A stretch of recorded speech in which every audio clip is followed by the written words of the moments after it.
дар ноҳияи ба номи мир саиди али аҳмадонӣ вохӯрии вакили маҷлиси намояндагони маҷлиси олии тоҷикистон ҳаёт одинаев бо интихобкунандагон доир гардид. дар ин вохӯрӣ намояндагони касбу кори гуногун, аҳли ҷамоатчигии ноҳия, вакилони маҷлиси вакилони халқи ноҳия, вакилони маҷлисҳои ҷамоати шаҳрак ва деҳот, ташкилотҳои ҷамъиятӣ, собиқадорони меҳнат ва кормандони муассисаҳои соҳаҳои иҷтимоӣ иштирок доштанд. вакили маҷлиси намояндагони маҷлиси олии ҷумҳурии тоҷикистон ҳаёт одинаев дар баромади худ назди интихобкунандагон оиди моҳияти он санадҳое ки аз ҷониби маҷлиси намояндагони маҷлиси олии ҷумҳурии тоҷикистон дар соли 2020 қабул гардиданд ва тағйироту иловаҳои ворид гардида маълумот доданд.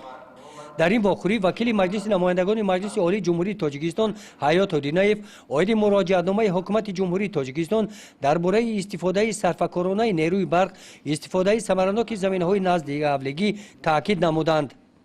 дар вохӯрӣ иштирокчиён баромад карда баён доштанд ки муроҷиатномаи ҳукумати кишварро якдилона ҷонибдорӣ намуда онро дар амал иҷро менамоянд.